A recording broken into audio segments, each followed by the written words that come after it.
Let's continue with the logical operators themselves. The logical operators are mostly used when you want to compare two conditions. Let's say that we have two variables that represent dimensions and we want to create a matrix based on these two dimensions. But we are very picky and we want to use the first dimension for rows and the second dimension for columns only if one of the dimensions match our desired dimensions. Now, since we have two dimensions and we want to check both of them, that means that we will have two conditions.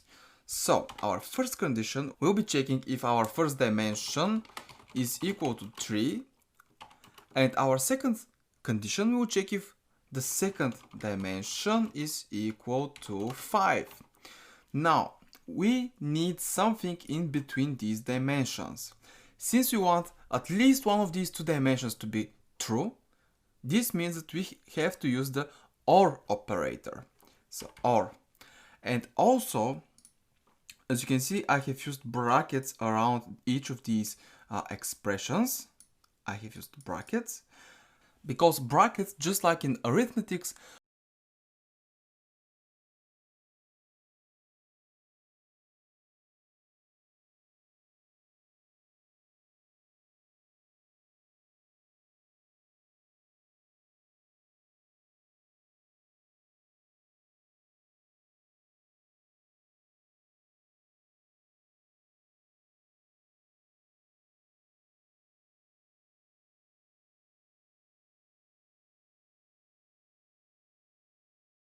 actually let's not suppress it and let's run it, and there we have it.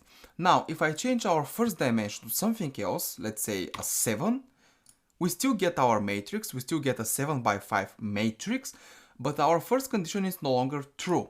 The second condition, however, remains true. The second dimension is still a 5, so as long as at least one of these two conditions are true, we are going to have our code in the if block executed. In order to transform our OR condition into a NOR condition, we simply need to negate it with a NOT operator. We need to negate the whole condition. And to do this, we need, I'm simply going to copy and paste it. To do this, we need it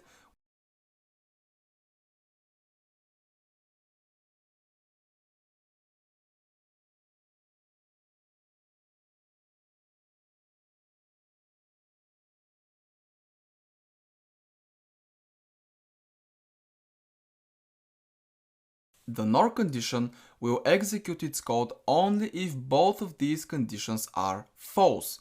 If I run the code now, we are still in the first case, in the first scenario, because one of the conditions is still true. Now, if I change this condition to be false, so any number other than 5 will do the trick. So if I make it a 4, we are now in the second condition. Actually, let's switch this so that it can be more apparent. So second dimension, and here we want to have the first dimension. So if we are in the NOR condition, we will use the second dimension for rows. If we are in the OR condition, we will use the first dimension for rows.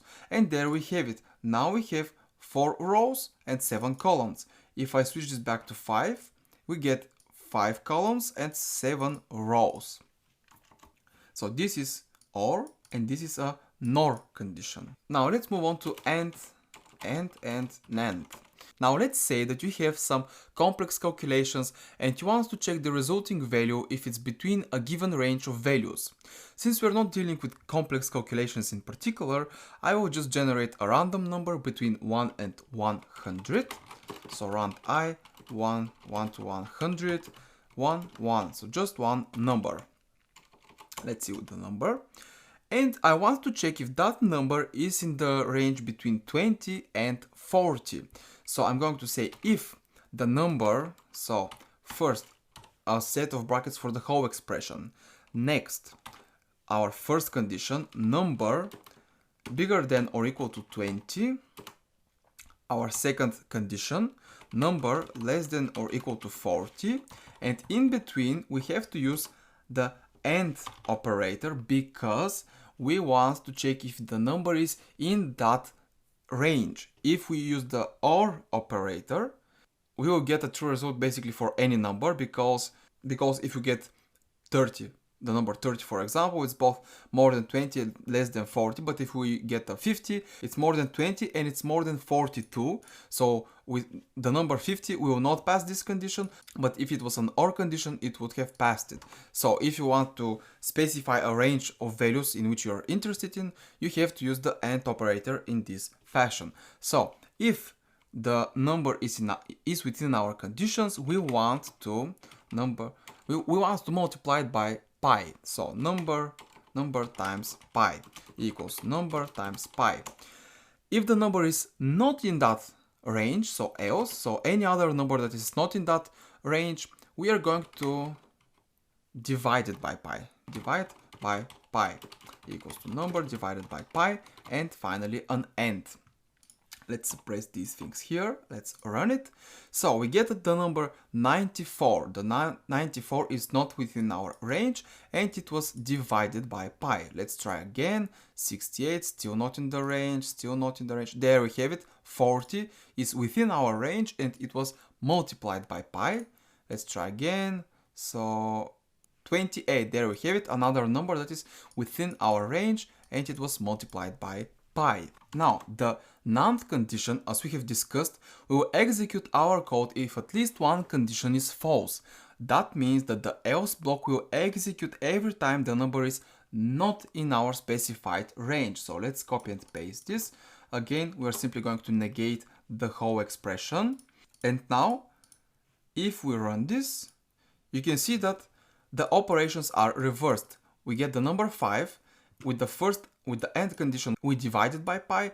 In the second, where we are using the NAND, we are reversing it, we are multiplying it. If we go again, there we have it. Now the operations are reversed because the number is within our range. And first we are multiplying it here, then we are dividing it.